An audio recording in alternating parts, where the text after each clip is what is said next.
அந்த உட்புகாமல் அங்கே நன்னீர் கடலுக்கு போகாமலும் தடுப்பதற்காக 5 ஆறுகள் தடுப்பணைகள் சுமார் 570 கோடியில் கட்டினோம்.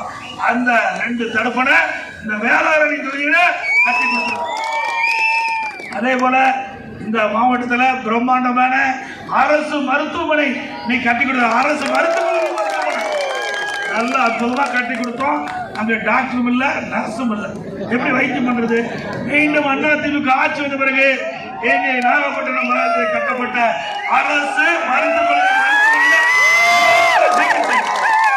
அப்போலோ ஹாஸ்பிட்டல் என்ன சிகிச்சை கிடைக்குதோ, அப்போலோ ஹாஸ்பிட்டல் என்ன அறுவை சிகிச்சை செய்யறாங்களோ அதே அறுவை சிகிச்சை உயர்தர அறுவை சிகிச்சை அரசு மருத்துவமனை செய்யப்படும். அதிமுக ஆட்சியில் கொண்டு வரப்பட்ட திட்டம் என்ற காரணத்திற்காகவே டாக்டர் நியமிக்கல. அப்படிப்பட்ட அவல ஆட்சி தேவையா?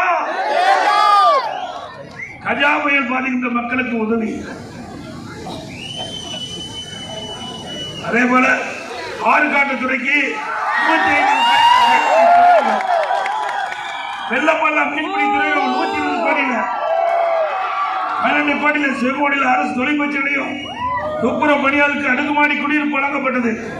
வேதாரண்ய நகராட்சியில் கஜா புயல் பாதிக்கப்பட்ட 10,000 மக்களுக்கு 1360 பேருக்கு அடுக்குமாடி குடியிருப்புகள் கட்டுவதற்கு ஆணை போட்டு இந்த தினம் கட்டியிருக்கிறாங்க.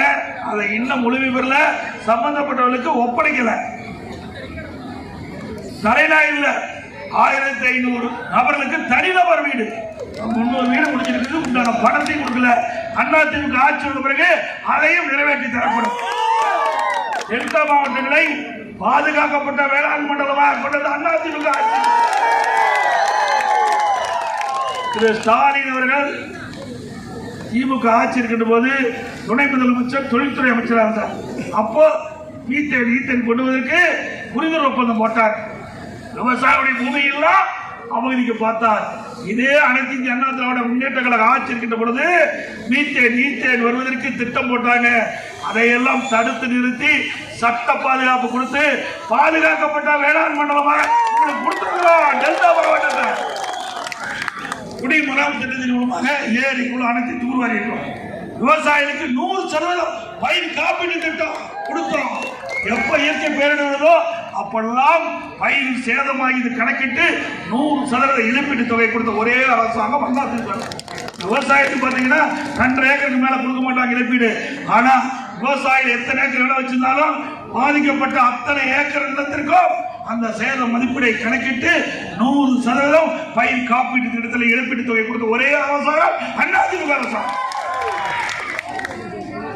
அதே போல தகடூர்ல பத்திரப்பதி கட்டிடம் வேதாரண்யத்தில் 130 கிலோவாட் தொழில்முறை தொடங்கப்பட்டு அங்க எந்த குறைபாடும் இல்ல.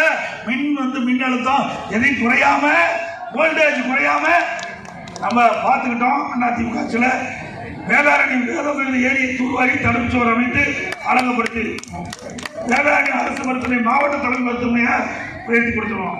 வேதாரண்யத்தில் கோட்டாட்சியர் வருவோம். வண்டுவாச்சாரியில் தோட்டக்கலை பண்ணை நிறைய கொடுத்துருக்கிறோம். நிறைய இருக்குது. அது மட்டும் இல்ல, வேதாரண்யத்தில் வேதோ ஆயுத ஆடை பூங்கா அமைக்க அனைத்து பணிகளும் முடிந்து மத்திய மாநில அரசின் உதவித்தொகை வழங்காததால் நிலுவையில் உள்ளது. இப்பணி நிறைவேற்றால் 21,000 பெண்களுக்கு வேலைவாய்ப்பு கிடைக்கும். இது அதிமுக ஆட்சி வந்த உடனே மத்திய அரசோட பேசி உதவித்தொகை பெற்று இந்த திட்டம் நிறைவேறி இந்த பகுதிக்கு ஏழை எளிய பெண்கள் அந்த வேலைவாய்ப்பு கிடைக்க நடவடிக்கை மேற்கொள்ளப்படும். சாலை மேம்படுத்துவோம். வேளாண் காவல்துறை கண்காணிப்பாளர் கட்டப்பட்டது. தலைநகர் பகுதிக்கு புதிய தீயணைப்பு நிலையம் கொடுத்தோம்.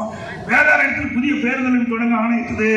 இப்படி பல திட்டங்களை கொண்டு வந்து நிறைவேற்றப்பட்ட அரசு அதிமுக அரசு என்பதை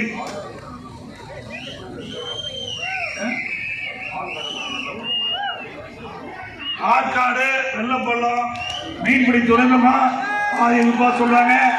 அதிமுக ஆட்சி வந்து முழு பணி நிறைவேற்றப்பட்டு பயன்பாட்டுக்கு இன்னும் நிறைய கோரிக்கை கொடுத்திருக்கிறீங்க. கால நேரம் அதிகிட்ட காலத்துல